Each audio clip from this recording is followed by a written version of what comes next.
Hi guys, this is Omer from MMOHut.com, and I'm the first impression gameplay video for Deco Online, a 3D fantasy MMORPG by JoyMax, the same guys behind Silk Road Online. Now I'll spend about 5-10 minutes running around, checking out the game, making some quick comments. If you want to play Deco Online or just learn more about it, check out our full review on MMOHut.com on the link on the right sidebar. Now here we go. There's two servers over here. I'm going to go ahead and play on this PvP on server. Let's log in. Like I said earlier, the game is by the guys that made Silk Road Online. Let's go ahead and create a character. And the game is two factions over here, the Millennia and the Reign.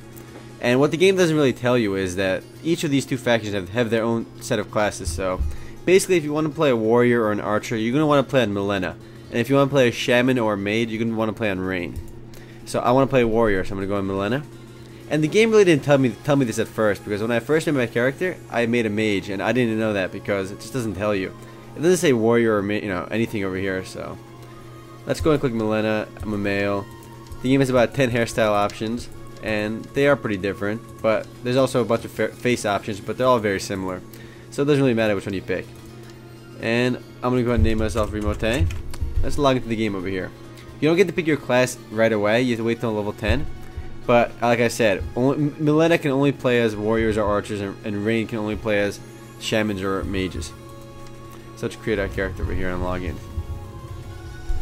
If you already have an account with JoyMax and you've played Silk Road Online before, you can just use that account. Wow, I start at level 0. Oh, that's brutal. Very few games let you start off at level 0. They're usually level 1. Oh, it lied. I actually am level 1 over here. And I start off in the Millennia Academy, one of the game's two factions. And let's talk to Elena over here. Welcome to Deco Online. I'm going to go ahead and skip all this dialogue. Most of the dialogue in this game is pretty straight to the point, though. That includes quest descriptions later on as well. They're usually one sentence to the point things. Now, if you click M over here, it'll bring up your map. And we basically have to go to this blipping thing over here that's just emanating these blue waves. Now, the game's graphics aren't anything too special, and for some reason, just moving the camera just feels weird.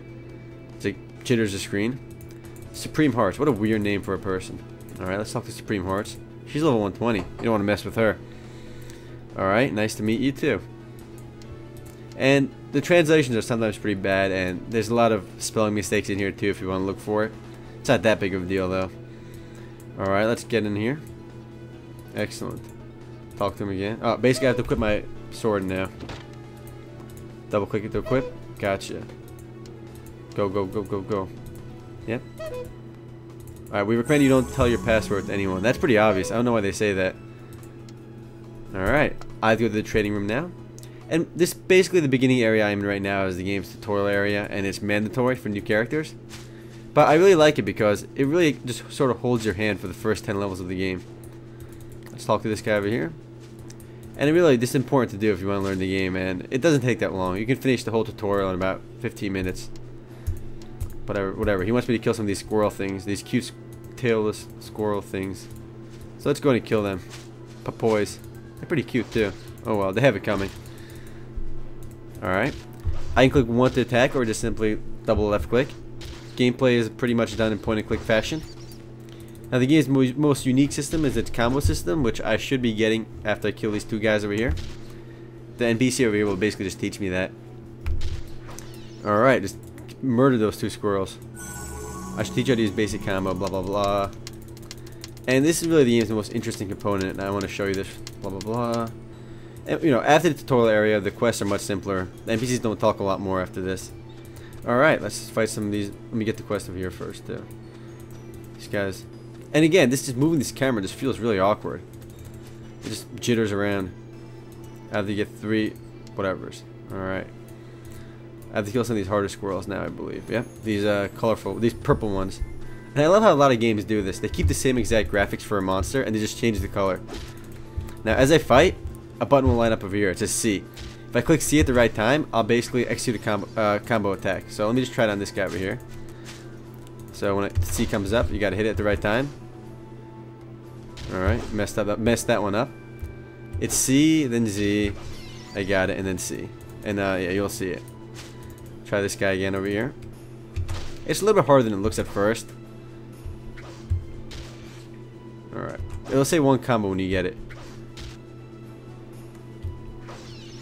And the game does feel a little bit laggy, at least on the combat, so it can be hard to get the combo sometimes.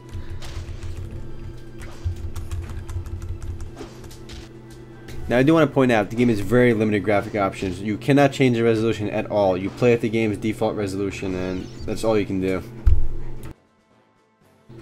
Let's try it again. It's C.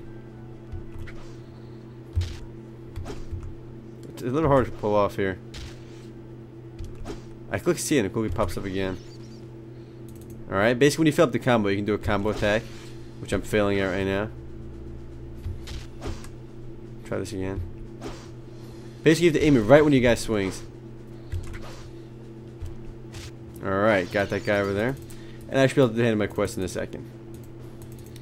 The combos aren't that long, it's really just hit 3 keys in the right order and then you get it right away. 3-hit combo right there. And what I really don't like is how easy the combos get later on, and they really don't change. It's always the same combination. I have to do C, then Z. Alright. And what's really stupid is you really don't have to pay attention to what the combos are. If I keep mashing C, I'm just going to get it. Like, I don't have to wait for it. I can just mash my keys and I'll get it. It takes a little while though at first, but usually after the second attack it just gets it for you, which kind of destroys the point of the whole combo. If you can just mash the keys and you know the order. But what's really stupid is not all the classes take advantage of the game's combo system. If you're a mage, for example, you really don't use combos, or if you're an archer, the combos don't do anything. So it's kind of stupid that they limit the game's combo system to like only 2 of the game's classes or 3 of the classes. I mean, they might be able to use it later on, but they don't early on. And I feel like they could have done a lot more with this combo system, because I like how old school RPGs like Legend of Dragoon use the combo system to make the combat more attractive, and even Paper Mario use the timing the keys to do bonus attacks. I feel like a lot of games could use a similar system like this, but just a little more polished to make it a little bit more different. Here, it's always the same keys, which is stupid. Alright, kill that guy over there already. Let me hand in my quest. I like games like Paper Mario and Legend of Dragoon because it really kept you on your toes in the combat. But here, it's always the same 4 keys every single time, which kind of makes it pointless. And after a while, you'll basically be like, why do I have to push these combos? I mean, it just becomes more of like a chore later on than like really a feature. I mean, it's fun for a while when you just try doing it, but it just doesn't change, so it's kind of pointless. This squirrel's a little too easy for me now. I click quest over here, back to academy. I talk to this guy, he'll bring me back to my academy. Ready to return? Yep. And I'll see my trainer over here again. I like the game's loading screens over there. The art style is really nice over there. Talk to Supreme Hearts over here. Again, just the gameplay mechanics feel a little bit laggy. I got my combo attacks. Okay, blah blah blah.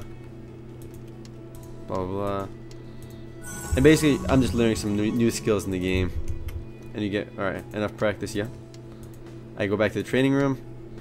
And basically, once I reach level 10, I can pick my class. I'm right now a classless character. Level 10, after I pick my class, I'll be teleported to my faction's main city. And in that area, it's sort of like a hub for me to grab on my quest, interact with other people, buy and sell items between players, and such. But I'm still in this training area for now.